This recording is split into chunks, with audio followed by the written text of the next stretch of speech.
Hello friends, Jaya classes channel में आपका स्वागत है। जया क्लासेस चैनल के माध्यम से इस समय आप पढ़ रहे हैं मैथमेटिक्स, और मैथमेटिक्स के साथ में ही कुछ क्वेश्चन आप रीजनिंग के भी सॉल्व करेंगे। तो चलिए देखते हैं आज के इस वीडियो का जो पहला क्वेश्चन है। हमारा पहला क्वेश्चन है, किसी संख्या के 3/2 का 2/3 24 के बराबर है, तो उस संख्या का 1/2 क्या होगा। चलिए, जैसा क्वेश्चन में कह रहा है हमें वैसा ही करते जाना है। अब क्वेश्चन में हम देखते हैं, क्वेश्चन में हमें जो कह रहा है वो ये कह रहा है कि हमें कोई संख्या, अब संख्या तो हमें पता नहीं है, तो हम मान लेते हैं कि माना संख्या जो है x है, और उसके बाद जैसा वो कह रहा है वैसा ही हमें करते जाना है। अब संख्या अगर हमने x मान लिया तो देखिए क्वेश्चन के अकॉर्डिंग ही हमें काम करना है। किसी संख्या के, संख्या मीन्स अगर हमने x मान लिया तो x के मीन्स गुणा 3/2 का मीन्स गुणा 2/3 किसके बराबर है, 24 के बराबर। ये था, जैसा क्वेश्चन में कह रहा है वैसा हमने नोट कर लिया। अब जरा देखें कि इसको सॉल्व करके हमें क्या मिलता है। ये 2 से ये 2 1 बार कट जाएगा, और ये 3 से भी 3 कट जाएगा 1 बार, तो यहां भी 1, यहां भी 1, और ये भी 1। तो बचा हमारे पास क्या, नीचे 1 मीन्स कुछ नहीं, और x गुणा 1 into 1, x Ekam x Ekam x equal to कितना, 24। इसका मतलब हमें जो ज्ञात हुआ x का मान वो निकल रहा है, x की वैल्यू 24। हमने क्या माना, किसी संख्या की बात की है, हमने माना संख्या x है, तो माना संख्या बराबर x, उसी से हमने काम किया है। अगर हमने x संख्या मानी थी तो संख्या आ गई 24। अब जरा देख लें, कह रहा है तो उस संख्या का 1/2 क्या होगा। तो संख्या की जगह पर लिख दें 24 का मीन्स गुणा 1/2, 2 एकम 2, और 2 से इसको भाग देंगे, 2 एकम 2, 2 दूना 4 मीन्स हो गया 12। कितना आ गया आंसर, 12। इस प्रकार से option number B right option हो जाएगा इस क्वेश्चन के लिए। तो हमें इस क्वेश्चन में यह देखना है कि जैसा क्वेश्चन में कह रहा है हमें वैसा ही करते जाना है। आगे बढ़ते हैं क्वेश्चन नंबर 2 की ओर। क्वेश्चन नंबर 2 है, 2 अंकीय संख्या के अंकों का गुणनफल 6 है। अब देखिए 2 अंकों की संख्या बनती कैसे है, पहले आप ध्यान दें। तो 2 अंकों की जो संख्या होती है वो इस प्रकार से बनती है, 10 गुणा दहाई का अंक धन इकाई का अंक। आप इसको दिमाग में रखिएगा हमेशा। अगर आपने मान लिया कि माना दहाई का अंक x है और इकाई का अंक आपने y मान लिया, तो संख्या क्या हो जाएगी, जरा देखिए। 10 गुणा दहाई का अंक मीन्स x, धन इकाई का अंक मीन्स y। 10 से x में गुणा करेंगे तो हो जाएगा 10x और धन y। ये हो जाएगी क्या, 2 अंकों की संख्या। क्या हो गई, 10x धन y। ये हो जाएगी 2 अंकों की संख्या। तो अब आप हमेशा ध्यान देंगे, जब आप 2 अंकों की संख्या माननी होगी तो आप क्या करेंगे, 10x धन y ही मान लिया करेंगे डायरेक्टली। ये मैं आपको बता दिया ये बना कैसे। तो देखिए 2 अंकीय संख्या, इसका मतलब संख्या क्या है, 10x धन y। दिमाग में आपके यही रहना चाहिए हमेशा। अब ध्यान दें, 2 अंकीय संख्या के अंकों का गुणनफल। तो अंक कौन कौन से हैं, दहाई का और इकाई का अंक ये आपने y और x, तो अंकों का गुणनफल, इसका मतलब x और y का गुणनफल बराबर 6। ये इक्वेशन नंबर 1, समीकरण नंबर 1 मान लेते हैं। चलिए अब आगे देखते हैं। उस संख्या में, तो संख्या तो ये है ना, इस संख्या में, इसका मतलब अब यहां से काम फिर से शुरू करते हैं। संख्या में 9 जोड़ने पर, तो हमने 9 जोड़ दिया, 9 जोड़ने से प्राप्त संख्या में, इससे जो हमें उत्तर प्राप्त होगा, मतलब 9 जब हमने जोड़ दिया संख्या में, तो क्या होगा, अंकों के स्थान बदल जाते हैं। प्राप्त संख्या जो है, जोड़ने से प्राप्त संख्या में अंकों के स्थान बदल जाते हैं। हमने अगर इसको जोड़ा तो जो हमें रिजल्ट मिल रहा है, संख्या में अंकों के स्थान बदल रहे हैं। इसका मतलब y के स्थान पर x और x के स्थान पर y। तो y के, देखिए x के स्थान पर y और y के स्थान पर x हो गया, तो अंकों का स्थान बदल गया। मतलब फिर समझिए इस क्वेश्चन को, उस संख्या में 9 जोड़ने से प्राप्त संख्या, मतलब अगर हम 9 जोड़ते हैं तो जो हमें उत्तर प्राप्त होता है वो क्या होता है, वो होता है संख्या में अंकों के स्थान बदल जाते हैं।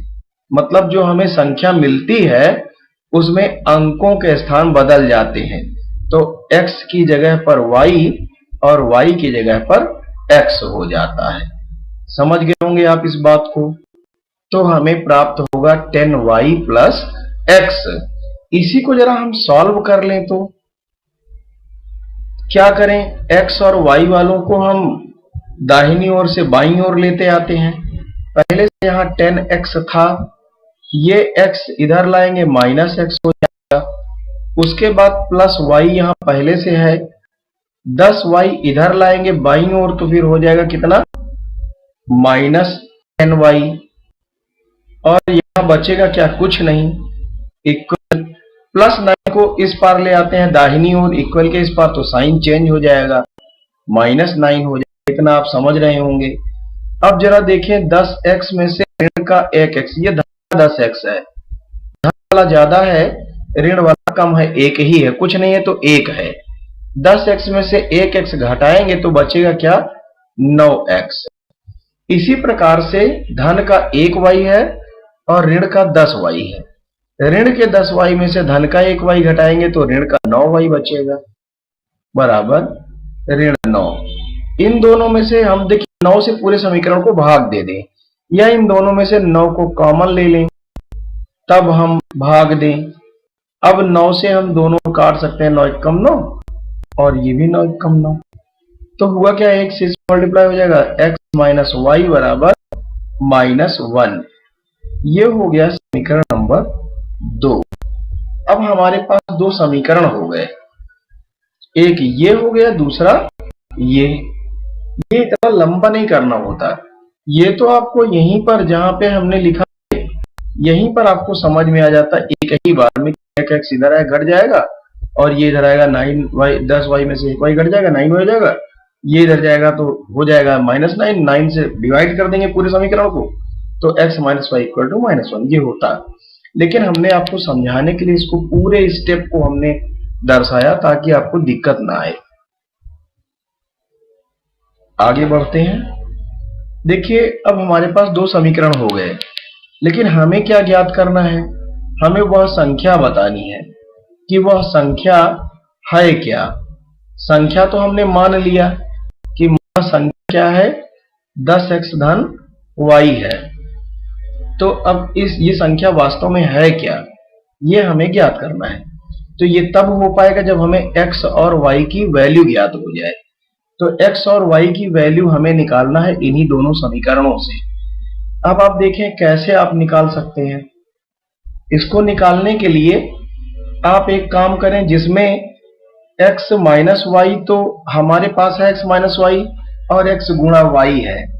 जहां ये दोनों यूज हो जाएं और x प्लस वाई निकल कर आ जाए, वहां हमारा काम बन जाएगा। तो हम एक समीकरण लिखते हैं x माइनस वाई का whole square equal to x plus y का whole square equal to x minus y का होल स्क्वायर प्लस 4xy। इससे हम निकालते हैं x। देखिए हमारे पास x माइनस वाई पहले से है, हम x माइनस वाई हमारे पास पहले से है, x प्लस वाई अगर ज्ञात कर लें तो आसानी से हम x और y की वैल्यू निकाल लेंगे। इसलिए हमने x प्लस वाई के लिए फॉर्मूला लगाया। अब जरा ध्यान दें, हमारे पास है क्या, x माइनस वाई की वैल्यू हमारे पास है क्या है, -1। हमने -1 रख दिया, स्क्वायर स्क्वायर कर दिया, प्लस 4xy, 4xy की वैल्यू हमारे पास क्या है, x गुणा y मीन्स xy बराबर 6 है, हम इसी पर लिख दिया। अब x प्लस वाई का स्क्वायर इक्वल टू माइनस का स्क्वायर 1 प्लस 6 चौक 24 और 24 एक 25, तो x प्लस वाई का होल स्क्वायर इक्वल टू 25। तो x plus y equal to जब निकालेंगे तो क्या है, अंडर रूट 25 मतलब 5 आ जाएगा वर्गमूल। x प्लस वाई की वैल्यू आ गई 5। अब हमारे पास x माइनस वाई की भी वैल्यू है, x प्लस वाई की भी है। तो समीकरण 2 के नीचे हम इसको लिख लें, x minus x plus y equal to 5। अब जरा सॉल्व कर लें, जोड़ने पर लिख दे रहे हैं, कोई साइन नहीं चेंज करना है। तो जोड़ेंगे तो 1x और 1x 2x हो जाएगा, और माइनस का y है, ये प्लस का y है, ये घट जाएगा। घट जाने से हम काट दे रहे हैं कि नहीं, इक्वल टू प्लस का 5 है और माइनस का क्या है, 1 है। प्लस के 5 में से माइनस का 1 घटाएंगे तो प्लस का 4 बचेगा। इस प्रकार से अब x की वैल्यू अगर हमें ज्ञात करना है तो 4/2, ये 2 डिवाइड में आ जाएगा, जो गुणा में 2 एक कम 2, 2 गुना 4, x की वैल्यू निकल आई, x इज इक्वल टू 2 आ गया। हम जरा x की वैल्यू कहीं भी रख दें, जहां चाहे वहां, चाहे समीकरण नंबर 1 में, चाहे 2 में, चाहे आप इसको जो है समीकरण नंबर 3 मान ले, जो ये अभी निकला, चाहे जहां आप रख दें, x की वैल्यू आप 2 रख दें। तो चलिए हम मान लो अगर समीकरण नंबर 1 में ही चलो रख देते हैं, x की वैल्यू हम रख देते हैं कितना, 2। चाहे ये समीकरण नंबर 2 है, ये 3 है, और ऊपर है समीकरण नंबर 1, चाहे इसमें कहीं भी रखें आ जाएगा। चलिए हम देखते हैं, x गुणा y बराबर 6 था ना, तो x की जगह पर हमें क्या रख देना है, 2। चलिए हम यहां नोट कर लेते हैं, इसको यहां सॉल्व करते हैं। x गुणा y बराबर 6, तो x की वैल्यू 2 गुणा y बराबर 6, y बराबर 6/2 आ जाएगा, 2 एक कम 2, 2 3 6, y की वैल्यू आ गई 3। अब जरा ध्यान दीजिए, आपके पास x की भी वैल्यू है, y की भी वैल्यू है, तो संख्या क्या हो जाएगी, संख्या हो जाएगी 10x धन y। इसका मतलब 10 गुणा x की वैल्यू 2 धन y की वैल्यू 3, तो 10 गुना 20 धन 3 बराबर 23। ये आपका आंसर हो जाएगा। ये है तो कुछ नहीं, लेकिन करने में इतना लंबा इसलिए हो गया है कि आपको एक भी स्टेप भूले ना। मतलब ये कि जिसको गणित बिल्कुल नहीं आती है उसके लिए भी ये आसान बन जाए। हम देखते हैं, हमारा option number D right option होगा इस क्वेश्चन के लिए। देखिए सारे क्वेश्चन मैं शॉर्ट में इसलिए नहीं बताता कि काफी कुछ आपको समझ में भी आए, कैलकुलेशन क्या है वो भी समझ में आए। हर जगह शॉर्ट ट्रिक से ही काम नहीं बनेगा, बिना कैलकुलेशन के आप शॉर्ट ट्रिक का भी उपयोग नहीं कर पाएंगे। तो कैलकुलेशन को मजबूत करना होगा, और उसी को मजबूत करने के लिए स्टेप बाय स्टेप आप इसको देख लें। आप अगर स्टेप बाय स्टेप सॉल्व करना सीख गए तो फिर आपके लिए मैथ कुछ नहीं है। चलिए देखते हैं क्वेश्चन नंबर 3। संख्या 49,532 का सन्निकट हजारवां मान होगा। हजारवें मान की बात कर रहा है। तो हजारवां मान अगर है तो देखिए ये है इकाई, ये दहाई, ये सैकड़ा और ये हजारवां और ये 10,000। तो 1000 और 10,000 दोनों ही हजारवां में आते हैं। तो जब हजारवां की बात कर रहा है तो हम देखेंगे कि हमारा 1000 और 10,000 में 49,000 आ रहा है। क्या आ रहा है? 49,000। अब हमें यह ध्यान देना है कि अगर ये 9 जो है, ये 9 अगर देखिए हम चाहें तो इसे लिख सकते हैं क्या? 49,000। लेकिन आप ध्यान दें 49,000 और 49,532 में बहुत अंतर है, बहुत डिफरेंस है। तो इसका सन्निकट ये नहीं है। सन्निकट का मतलब जो ज्यादा निकट हो, और ज्यादा निकट की अगर बात करें तो फिर आप देखें ये जो है 9 संख्या है, ये 5 से अधिक है। तो क्या करें, हम एक जो है इसके आगे वाली संख्या में जोड़ देते हैं। यहां जोड़ देंगे 1 तो क्या हो जाएगा? 4 में 1 जब जोड़ेंगे तो ये हो जाएगा 5। 9 जो है ये 5 से बड़ी है या 5 हो, तब हम आगे वाले में क्या करेंगे? 1 जोड़ देंगे। इसके आगे 4 है, 1 जोड़ दिया हमने। इसके बाद अन्य जितने भी अंक हैं उन सबको हम 0 0 0 0 कर देंगे।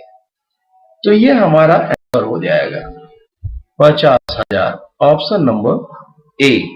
अब देखिए 50,000 के ये अति निकट है 49,532। तो ये आपका ऑप्शन सही हो जाएगा। आगे बढ़ते हैं क्वेश्चन नंबर 4 की ओर।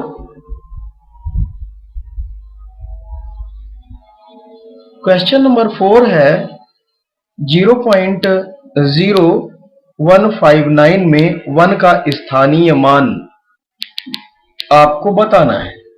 तो 1 का स्थानीय मान बताना है, ये दशमलव में है, तो घबराहट हमें नहीं होनी चाहिए। स्थानीय मान मीन्स किस स्थान पर है। आप देखिए जरा, दशमलव के बाद 1 अंक और 2 अंक, तो आप क्या करें? 1 लिखें, जो है अंक वो लिखें। उसके बाद नीचे क्या करेंगे? 1 लिखेंगे और 1 लिखकर दशमलव के बाद जितने अंक हैं उतने 0 रख देंगे इस प्रकार से। तो 1/100 हो गया। और ये क्या हो जाएगा? 100 से आप इसको भाग देंगे तो 0.01। ये आपका स्थानीय मान हो जाएगा। वैसे भी अगर चाहते तो यहां से ही ये मिल गया था, ठीक है ना। लेकिन संख्या कोई दूसरी हो, कुछ हो, तो आप इस प्रकार से आप इसको निकालेंगे। समझ में आ गया होगा। 0.01, 0 हमने नहीं लिखा, लिख देते हैं। लेकिन इसको देखिए, आंसर जो हमारा दिया है वो ये दिया है, तो क्या होगा? ये हमारा ऑप्शन हो जाएगा, ऑप्शन नंबर सी। समझ गए होंगे। आगे बढ़ते हैं हम लोग क्वेश्चन नंबर 5। क्वेश्चन नंबर 5 है कोई धन साधारण ब्याज की दर से 2 वर्ष में 500 तथा 4 वर्ष में 900 हो जाता है। वह धन क्या होगा? आपको बताना है। तो कोई भी धन है, जब हमें धन पता ही नहीं है तो हम धन मान लेते हैं P। मूलधन तो वैसे भी P ही मानते हैं, तो हमने मान लिया धन P है। और साधारण ब्याज की दर से ये क्या है? R इज इक्वल टू साधारण ब्याज की दर से 2 वर्ष, सॉरी ये N है, समय हमें दिया है, या T है, कुछ भी आप मान सकते हैं। आप इसको टी मान लें, तो हमारे पास टी कितना है, 2 वर्ष, समय 2 वर्ष, और 500 हो जाता है, तो ये 500 क्या है, ये है मिश्र धन ए। क्या है ये, ए बराबर है। अब आप जरा ध्यान दें कि हमारे पास पी है और समय है और मिश्र धन है, तो हम ब्याज तो निकाल सकते हैं ना। ब्याज बराबर क्या होता है, ब्याज बराबर होता है मिश्र धन ऋण मूलधन। मिश्र धन कितना है, 500, और मूलधन कितना है, P, इक्वल टू क्या हो जाएगा, P इंटू R,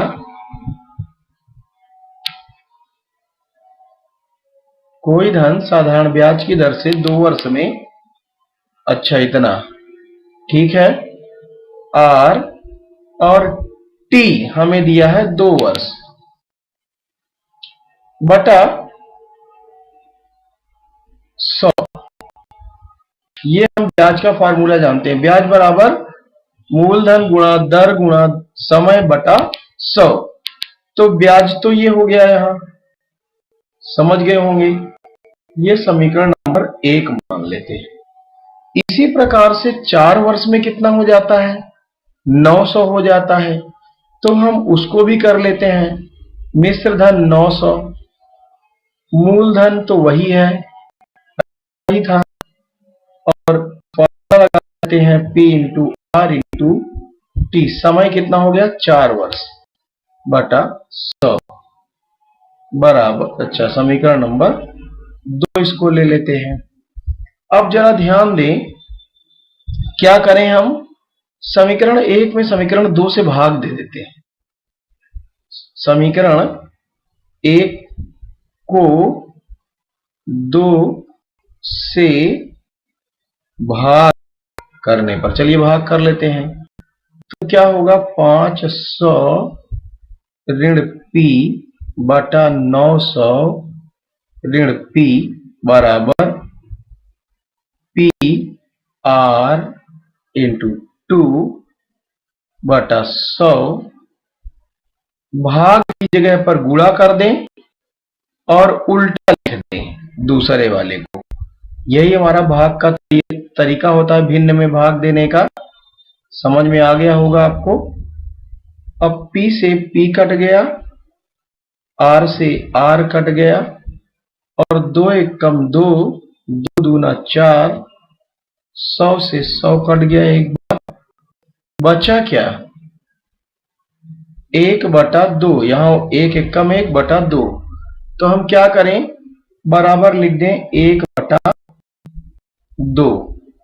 तो क्या करेंगे, 2 से इसमें गुणा कर दें, क्रॉस मल्टीप्लाई।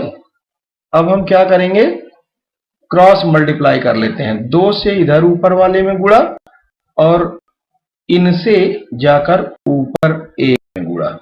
समझ में आ गया होगा। क्रॉस मल्टीप्लाई जब करते हैं तो हो जाएगा 500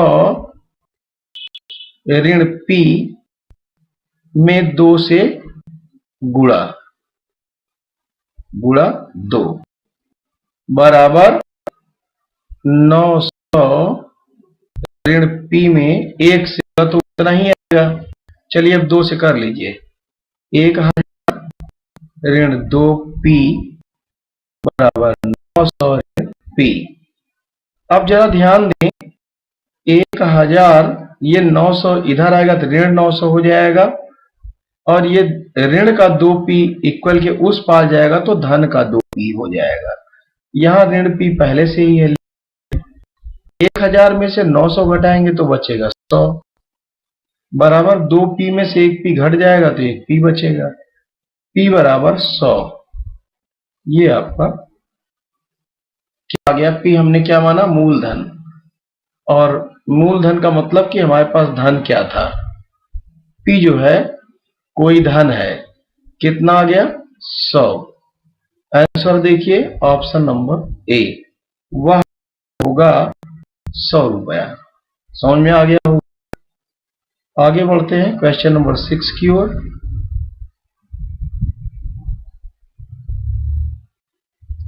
36, 54 और 60 का सबसे छोटा सार्वगुणज। जब सबसे छोटा सार्वगुणज की बात की जाए तो सबसे छोटा का मतलब हो जाएगा लासा। क्या हो जाएगा? लासा। अब आप 36, 54 और 60 का लासा निकाल लें। 36, 54 और 60 का तो चलिए देख लेते हैं। 2 से 18 बार, 2 से 2 दूना 4, 2 सत्ते 14, 2 तिया 6, 0। फिर 2 से करें, 2 9 18, 27 में नहीं जाएगा, और 2 से ये 15 बार। अब 2 से नहीं जाएगा, अब 3 से कर लेते हैं। 9, 3 9 27, 3 पंजे 15। फिर 3 से करते हैं, 3 एकम 3, 3 इक्का 9, 5। फिर 3 से करेंगे तो 3 और 5 आएगा, चाहे 3 से कर लें तो हो गया। अब 5 से कर लें फिर तो हो जाएगा इस प्रकार से। तो देखिए क्या आया लासा। 5 तिया 15, 15 तिया 45, 45 गुणा 3 क्या हो जाएगा देख लो आप। 45 गुणा 3, 3 पंजे 15 और 3 चौक 12 हो 13 गुणा 2। तो 135 गुणा 2 मीन्स 270, और 270 गुणा फिर 2 अभी है तो 540। ये आ गया। कह रहा है इतना का सबसे छोटा सार्वगुणज, तो आ गया 540 को भाग दीजिए किससे? 90 से। तो 540 को भाग दे दो 90 से। 0 से 0 कट गया, और 9 एकम 9, 9 छक 54 आ गया, 6 आ गया। तो यही जो है आपको ज्ञात करना। Option number D right option होगा इस क्वेश्चन के लिए। समझ गए होंगे, बहुत बढ़िया क्वेश्चन था। चलिए आगे बढ़ते हैं क्वेश्चन नंबर 7 की ओर।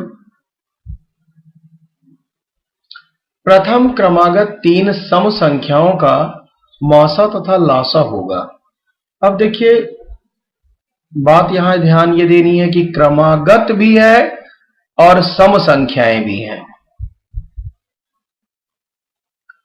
प्रथम क्रमागत 3 सम संख्याएं हैं।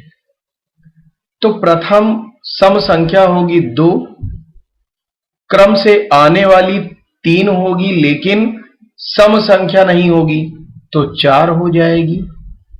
5 जो है विषम संख्या होगी तो 6 हो जाएगा। क्रम से आने वाली जो सम संख्या होंगी वो होंगी 3 सम संख्याएं, 2, 4 और 6। ये तो समझ गए आप। अब जरा देख लें इनका मासा। तो 2 का फैक्टर जो है क्या होगा? 2 गुणा 1। 4 का होगा 2 गुणा 2 गुणा 1। 6 का होगा 2 गुणा 3 गुणा 1। सब में मिला क्या आपको कॉमन? सब में 2 ही मिला कॉमन, 1 मिला है। तो क्या आएगा मौसा? 2 गुणा 1 मतलब 2 एकम 2। ये हो गया मासा इनका। चलिए अब इसी प्रकार से जरा लासा निकाल लें इनका। तो लासा हो जाएगा 2 एकम 2, 2 दूना 4, 2 तिया 6, फिर 2 एकम 2, 3, फिर 3 एकम 3। तो क्या आया? 3 दूना 6, 6 दूना 12। ये आ गया क्या? लासा।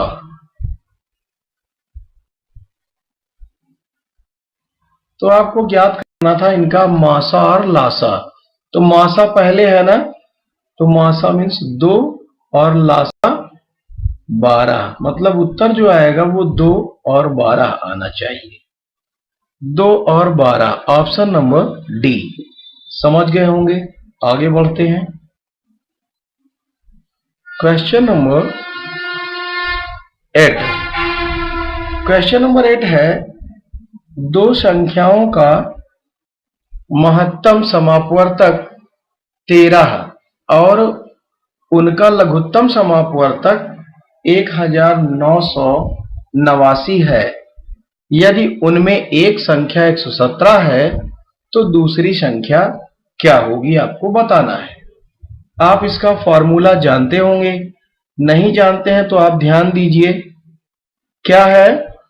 मासा गुणा लासा बराबर पहली संख्या गुणा दूसरी संख्या। ये फॉर्मूला है। जो जो दिया है वो रख दीजिए। महत्तम समापवर्तक का मतलब है मासा हमें दिया है। कितना दिया है? 13। तो आप मासा की जगह पर 13 लिख देंगे। गुणा लासा लघुत्तम समापवर्तक कितना है? 1989। अब देखिए जरा, पहली संख्या, उनमें से एक संख्या 117 मीन्स पहली संख्या कितनी है? 117। दूसरी संख्या आपको बतानी, दूसरी संख्या आपके पास है ही नहीं, वही आपको बताना है।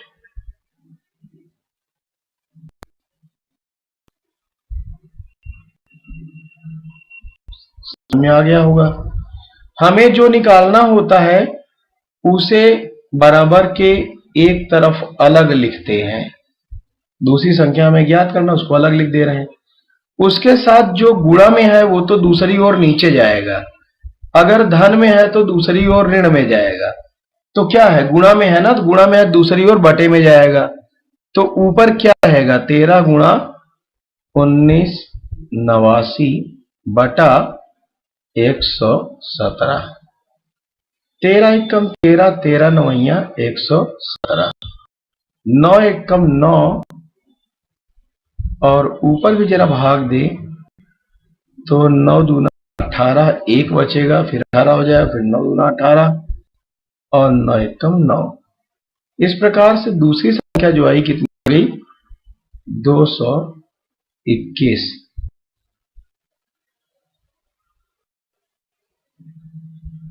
तो अपने ऑप्शन में आप देख 221 आया, ये हो गई दूसरी संख्या। अपने ऑप्शन देखें, ऑप्शन नंबर सी क्या है? 221 दूसरी संख्या हो गई। ये फॉर्मूला याद रहेगा तो कुछ नहीं, एक लाइन का ही है। आगे बढ़ते हैं। अगला क्वेश्चन है क्वेश्चन नंबर 9। क्वेश्चन नंबर 9 की ओर बढ़ते हैं। एक चक्रीय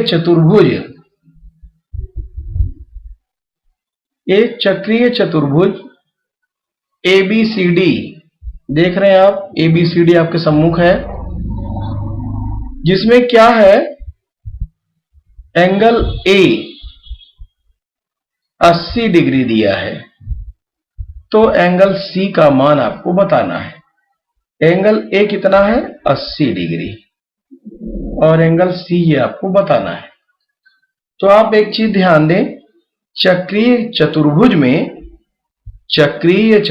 में क्या होता है? दो मतलब सम्मुख कोणों का योग क्या होगा? 180 अंश होगा। तो ये चक्रीय चतुर्भुज है, और इसमें आप देखिए चतुर्भुज में जो सम्मुख कोण है, मतलब ये कि A के सम्मुख क्या है? C है। इन दोनों का योग क्या होगा? 180 अंश होगा। A की वैल्यू दी गई है 80 डिग्री, प्लस C की वैल्यू आपको ज्ञात करना है।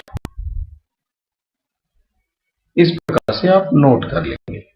अब C की आप ज्ञात करेंगे तो C के साथ मैंने भी आपको बताया कि अगर प्लस में है तो दूसरी ओर माइनस में हो जाएगा। ये 80 अगर प्लस में, उस तरफ ले आएंगे क्या हो जाएगा? माइनस में हो जाएगा। तो हो क्या जाएगा? 100। एंगल C इक्वल टू 100 हो जाएगा। ऑप्शन नंबर C बिल्कुल समझ में आ गया होगा। आगे बढ़ते हैं। क्वेश्चन नंबर 10 की ओर। क्वेश्चन नंबर 10 है 2 to the raise 2n minus 1 equal to 1/8 to the raise n minus 3। n का मान क्या होगा आपको बताना है। बहुत बढ़िया क्वेश्चन है। देखिए 2 की घात 2n माइनस 1 है इक्वल टू 1/8 की घात है n माइनस 3। इसी को जरा आप सॉल्व करें तो क्या हो जाएगा, 1/8 को आप 2 गुणा 2 गुणा 2 कर सकते हैं। 8 का फैक्टर करेंगे तो हो जाएगा 2 गुणा 2 गुणा 2, 2 दूना 4 दूना 8। इसका मतलब 2 की घात 3। आप 8 की जगह पर लिख सकते हैं 2 की घात 3। उसके ऊपर ब्रैकेट, ब्रैकेट के ऊपर फिर जो था वो लिख दिया आपने। और सॉल्व करेंगे इसको तो 1/2 की घात ये आपस में गुणा हो जाएंगी। तो 3 से इनमें गुणा करिए, दोनों में 3 से गुणा करेंगे तो हो जाएगा 3n ऋण क्या हो जाएगा 9। अब जरा ध्यान दें, अगर ये हम ऊपर ले जाते हैं तो ऊपर लिखने पर साइन इसका चेंज हो जाएगा, घात का साइन हो जाएगा, बेस वही रहेगा, घात का साइन हो जाएगा माइनस में। तो ब्रैकेट के पहले अगर माइनस लगा देते हैं तो क्या होगा, सारे चिन्ह अंदर के बदल जाएंगे खोलने पर, या माइनस से गुणा हो जाएगा। तो माइनस से जब गुणा हो जाएगा तो होगा 3n माइनस का, और minus into minus equal two plus 9, ऐसा हो जाएगा। अब जरा ध्यान दें, आपके पास राइट हैंड में तो ये आ गया, और लेफ्ट हैंड में क्या था, लेफ्ट हैंड में था 2 to the raise 2n minus 1। दोनों और बेस सेम है। जब बेस सेम हो दोनों और तो क्या करेंगे, घातांकों की तुलना करेंगे, और घातांकों की तुलना करेंगे तो 2n माइनस 1 इधर घातांक है और इधर हो जाएगा माइनस 3n प्लस 9। घातांकों की जब हम तुलना कर रहे हैं तो 2n ये माइनस 3n इस पार आएगा तो प्लस 3n हो जाएगा, इक्वल टू 9 यहाँ है, ये माइनस 1 उधर जाएगा प्लस 9 प्लस 1 हो जाएगा। कुल मिलाकर n वालों को एक तरफ जिनकी वैल्यू हमें निकालनी है और दूसरे चीजों को दूसरी ओर। तो 2n और 3n जुड़ जाएंगे, 5n is equal to 10, n is equal to 10 on 5, 5 बन जा 5, 5 10, n इज इक्वल टू 2 वर्ष। सॉरी वर्ष कहाँ, समय नहीं है ये। चलिए n इज इक्वल टू क्या आ गया 2, n की वैल्यू आ गई 2। हमें n की ही तो वैल्यू ज्ञात करनी थी इस क्वेश्चन में। n का मान क्या होगा पूछ रहा है, n का मान हो गया 2, means option number B right option हो गया। समझ में आ गया होगा, बहुत बढ़िया क्वेश्चन है। चलिए आगे बढ़ते हैं। ये तो मैथ के क्वेश्चन खत्म हो गए। अब बढ़ते हैं हम क्वेश्चन नंबर 11 की ओर, जो रीजनिंग से रिलेटेड है। देखिए पागल का जो संबंध है बुद्धिमान से, यही संबंध हमें ढूंढना है नीचे जो ए बी सी डी में दिए गए हैं 4 ऑप्शनों में। तो ध्यान दें, पागल और बुद्धिमान में क्या है, विपरीत संबंध है। पागल है तो बुद्धिमान नहीं है, और बुद्धिमान है तो पागल नहीं है। मीन्स बुद्धिमान का उल्टा है पागल, या पागल का उल्टा है बुद्धिमान। तो दोनों में विपरीत संबंध है। जरा देखें इनमें विपरीत संबंध कहीं है। उच्च स्वर और मधुर तो कोई मतलब ही नहीं है। उच्च स्वर है, निम्न स्वर होता तो हो जाता, इसलिए ये नहीं है। महत्वपूर्ण है और ये मुख्य है तो दोनों एक ही बात हो गई, इसलिए ये भी सही नहीं है। ऊंचे पर जाना और उतरना, अब आप बताइए ऊंचे पर जा रहे हैं और उतर रहे हैं तो उल्टा काम हो रहा है ना, एक दूसरे के विपरीत काम। अगला है ऑप्शन दौड़ जॉग, तो जॉगिंग करना है, दौड़ना एक ही चीज है। तो देख रहे हैं option number C right option होगा, जो एक दूसरे के विपरीत है। चलिए, विपरीत संबंध होने के कारण आगे बढ़ते हैं क्वेश्चन नंबर 12 की ओर। क्वेश्चन नंबर 12 है, लाल का जो संबंध है रंग से, वही संबंध फ्रांसीसी का किससे है? ध्यान दीजिए, बहुत बढ़िया क्वेश्चन है। लाल का संबंध रंग से है, इसका मतलब बाद वाले को हम देखें रंग को, तो रंग क्या होगा? लाल, पीला, नीला, कई होगा ना। तो ये लाल क्या है? रंग का प्रकार है। क्या है ये? ये रंग का प्रकार है, मतलब रंग का प्रकार है लाल। रंग कैसा है? लाल है। तो ये क्या है? रंग का प्रकार है लाल। इसी तरह ये फ्रांसीसी किसका प्रकार है? ये आप समझें, किसका प्रकार है ये फ्रांसीसी? विदेश होता तो फ्रांस होता, यूरोपवासी तो फ्रांसीसी, तो ये तो नहीं मतलब रखता।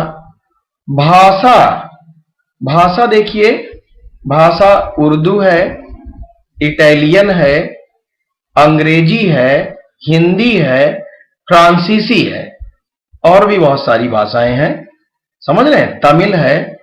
तो आप देखें ये क्या है? भाषा जो है फ्रांसीसी हो सकती है, देश फ्रांसीसी नहीं होगा, देश होगा फ्रांस। तो आप ये देखें कि हमें जो ऑप्शन मिल रहा है वो भाषा ही मिल रहा है। भाषा क्या होगी? फ्रांसीसी होगी। तो ये भाषा का एक प्रकार है फ्रांसीसी। भाषा का प्रकार अंग्रेजी, हिंदी, उर्दू सब हो सकता है। तो इसी प्रकार से आप ध्यान देंगे कि ये सही संबंध है भाषा से, ऑप्शन नंबर बी। चलिए आगे बढ़ते हैं क्वेश्चन नंबर 13 की ओर। बहुत बढ़िया क्वेश्चन है। क्वेश्चन नंबर 13 है, Q का संबंध D से जो है, मतलब Q का जो संबंध D से है वही संबंध B का किससे है, ये आपको बताना है। तो देखिए Q है, पहले क्या है? Q है। ये क्या है? Q है। इसमें गोली इधर है और डंडी नीचे है, और यही चीज अगर डंडी को हम ऊपर पलट कर ले जाके करें, ऊपर पलट दें, डंडी को ऊपर कर दें, नीचे डंडी खत्म कर दें, और ये ऐसे ही इधर ही रहने दें इसी दिशा में, तो ये बन जाएगी आकृति की नहीं। डंडी ऊपर कर दिया और ये गोलाई जो थी ऐसे ही रहने देते, तो ये आकृति बन गई। ये है जल का प्रतिबिंब, जल का प्रतिबिंब है ये। तो आपने अगर पढ़ा होगा रीजनिंग में प्रतिबिंब से संबंधित क्वेश्चन, तो फिर आपको तुरंत आ जाएगा, और नहीं पढ़े हैं तो अब समझिए। प्रतिबिंब मीन्स छाया उल्टी बनती है इस तरह से। तो आप जरा देखें, Q का प्रतिबिंब इस तरह बनेगा, जो कैसा दिखेगा? D की तरह, इस तरह। इसी तरह से जो इसका प्रतिबिंब बनेगा वो भी कैसा बनेगा? ये डंडी नीचे की ओर और ये गोलाई उधर ही, मतलब डंडी नीचे और गोलाई उधर ही, इसका मतलब P बन गया। तो ये होना चाहिए। अब ऑप्शन नंबर ए में हमें मिल रहा है, ये क्या है? ये B का जो है जल का प्रतिबिंब या जलीय प्रतिबिंब होगा P। ये हो जाएगा ऑप्शन नंबर ए। समझ गए? ये जलीय प्रतिबिंब से है, तो आपको समझ में आ गया होगा। ऑप्शन नंबर ए हमारा राइट ऑप्शन होगा। आगे बढ़ते हैं क्वेश्चन नंबर 14 की ओर। A B B, का जो संबंध है ई जी जे से, वही संबंध एफ एच और एल का किस से है, ये आपको बताना है। तो पहले हम देखें ए बी बी का जो संबंध है ई जी जे से वो क्या है। तो देखिए ए से हो गया ई, इसका मतलब बी हुआ, सी हुआ, डी हुआ, तब ई हुआ, मतलब ये चौथा है, प्लस 4 हुआ है। इसी तरह से बी से हुआ जी, तो बी के बाद सी डी ई एफ और जी, तो ये पांचवा हो गया। बी से फिर क्या हो गया, जे अगला, तो बी के बाद C D E F G H I J, तो क्या आ गया, ये आ गया सातवां। 4 5 और फिर से जरा देख लें, बी के बाद C D E F G H I J, 3 3 6 7 8, आठवां हो गया, सॉरी आठवां हो गया, प्लस 8। क्या देखें यही संबंध बनाने पर हमें इसमें से कोई ऑप्शन मिल रहा है, मतलब एफ का चौथा आगे वाला भाग, एफ का चौथा, एफ के बाद जी एच आई जे,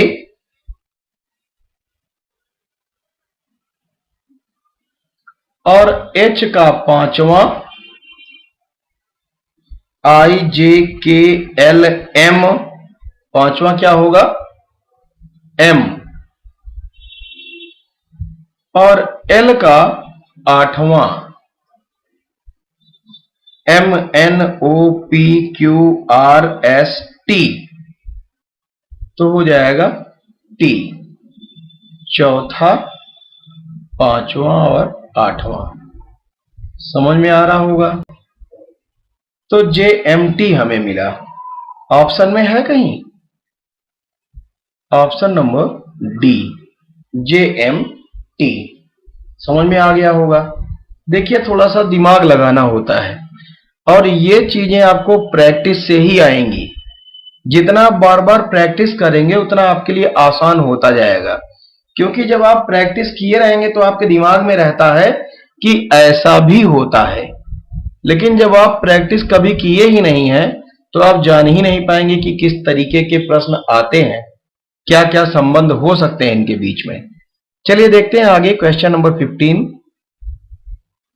यहां कथन दिया गया है, कथन है सभी मेज कुर्सियां हैं। क्या है, सभी मेज कुर्सियां हैं। और दूसरा कथन है कुर्सियां पर्दे नहीं हैं। अब ध्यान दें, कथन को हम लोग क्या करते हैं, सही मानते हैं और इसी के अकॉर्डिंग हम निष्कर्ष ज्ञात करते हैं। इससे निष्कर्ष क्या निकलेगा, जो यहां दिया गया है, देख लें जरा निष्कर्ष क्या इन्होंने दिया है। निष्कर्ष दिया है मेज पर्दे नहीं है।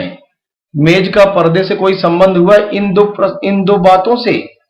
सभी मेज कुर्सियां हैं, तो मेज और कुर्सी का तो संबंध है। कुर्सियां पर्दे नहीं हैं, इसका मतलब कुर्सियां पर्दे नहीं है, तो कुर्सी से पर्दे का कोई संबंध नहीं है। जब कुर्सी का संबंध सिर्फ मेज से है, बता रहे हैं सभी मेज कुर्सियां हैं, मतलब जितने भी मेज हैं वो कुर्सियां हैं, लेकिन कुर्सियां पर्दे नहीं है, तो कट गया संबंध है यहां। तो कुर्सियां पर्दे नहीं है, तो इसका मतलब मेज पर्दे नहीं है, ये तो सही है, ये सही है ना। दूसरी बात, सभी कुर्सियां मेज हैं। सभी कुर्सियां मेज की बात तो नहीं कर रहा है, कह रहा है सभी मेज कुर्सियां हैं।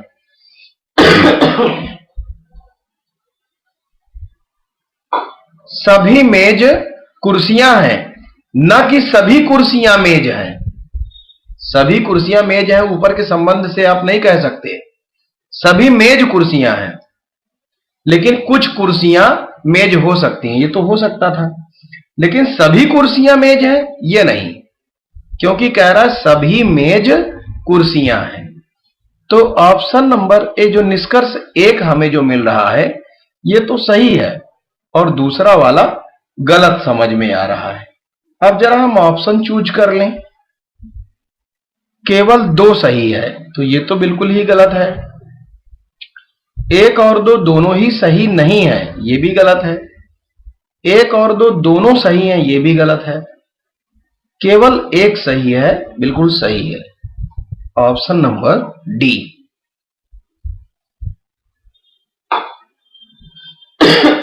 तो आपने देखा जो भी क्वेश्चन आपने सॉल्व किए हैं सारे के सारे क्वेश्चन बहुत ही इंपॉर्टेंट हैं, और ये सब परीक्षाओं में आए हुए क्वेश्चन हैं।